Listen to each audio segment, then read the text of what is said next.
Good evening, Bahamas. Coming up tonight, what an F&M senator has to say about threats to MPs. Rodney Munker may run for chairman again. And what a U.S. mayor has to say about marijuana in the Bahamas.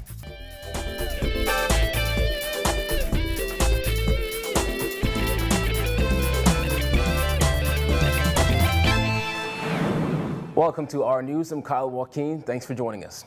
Topping news tonight, following comments by Free National Movement Deputy Leader Peter Turnquest that there could be consequences for those 6 MPs who spoke out on their loss of confidence in the leadership of Dr. Hubert Minnis, F&M Senator Dr. Dwayne Sands is recommending Turnquest and others making such statements choose their words wisely.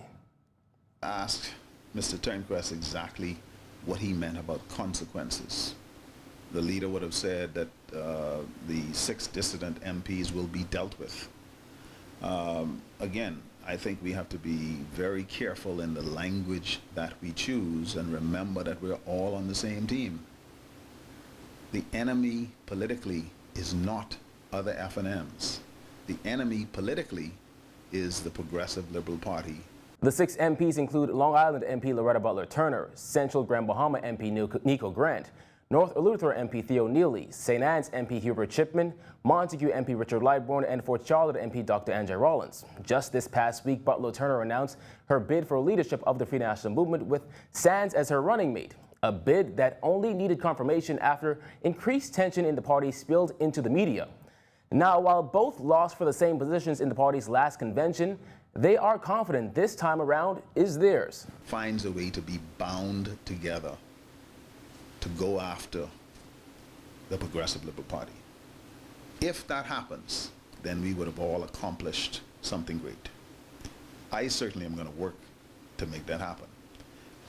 I happen to believe that the best ticket to make that happen is a Loretta Butler Turner Sands team.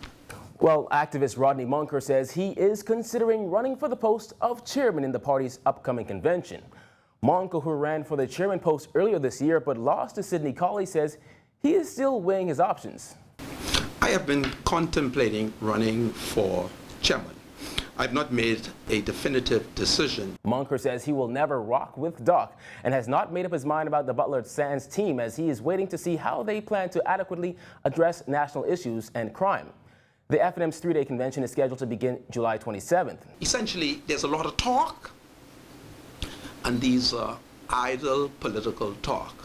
But I know we are in trouble because essentially the PLP and the F&M has become a political failure, and Branwell McCartney over the last 5 years has mismanaged his political opportunities. Meantime, Munker says he is still holding out hope that former Prime Minister Hubert Ingraham will return to lead the F&M, a party he insists is in turmoil. In other news, a new slate of officers are now installed for a vital civic organization. This as a prominent parliamentarian urged members to be community leaders of integrity. Keisha Parker Edgecombe reports. Just one day after officially announcing her decision to run for the leader of the Free National Movement once again, Member of Parliament for Long Island, Loretta Butler Turner, was on Grand Bahama as the keynote speaker at the installation luncheon for the Rotary Club of Freeport. Speaking on the topic becoming an engaging leader, Butler Turner told those in attendance that there are 2 characteristics which leaders must possess: courage and good judgment.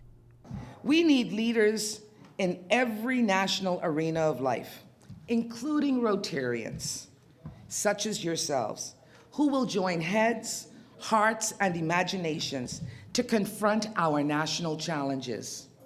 The veteran parliamentarian also urged Rotarians in attendance to continue working in their communities, saying that there are many Bahamians who need their help. As leaders, you're committed to service.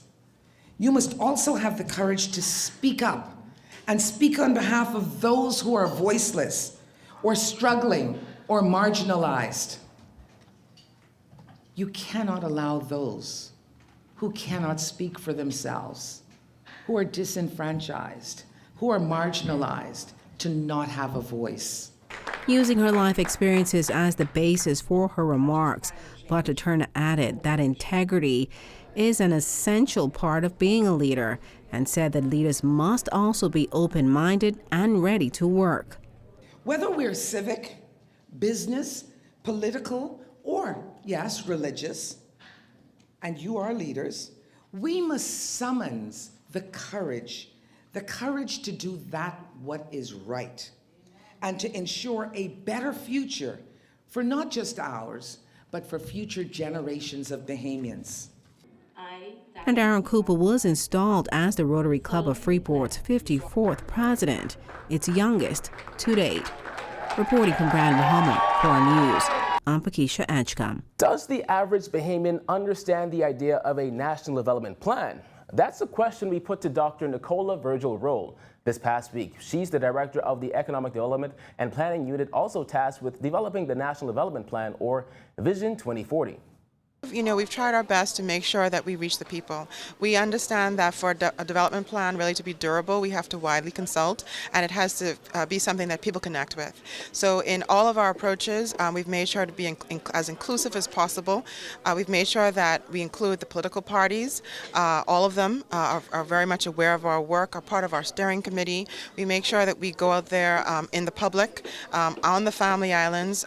We're trying to get our commercials launched now so that people really see the work and begin to get excited. We've had surveys done, we've been to the mall and sort of talked to people there. So we're really trying to make a concerted effort to make sure all Bahamians, all residents, and our diaspora abroad as well, those Bahamian students studying, those living abroad, we're all Bahamians and they should feel part of this process as well. According to Virgil-Roll, the team is currently in phase 3 of the process.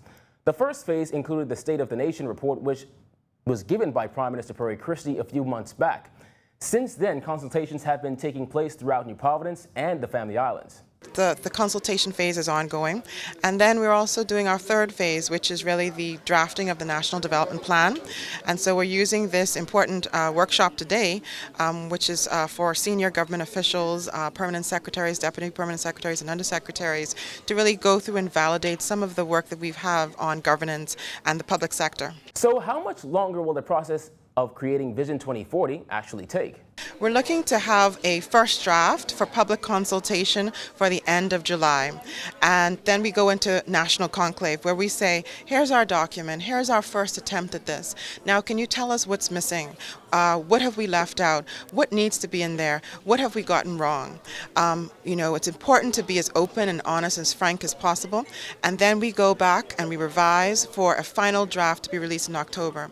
And so we have a good first cut now that we continue to tighten within our team, and we validate with various ministries, various organizations in our steering committee, and then we release that to the public for consultation.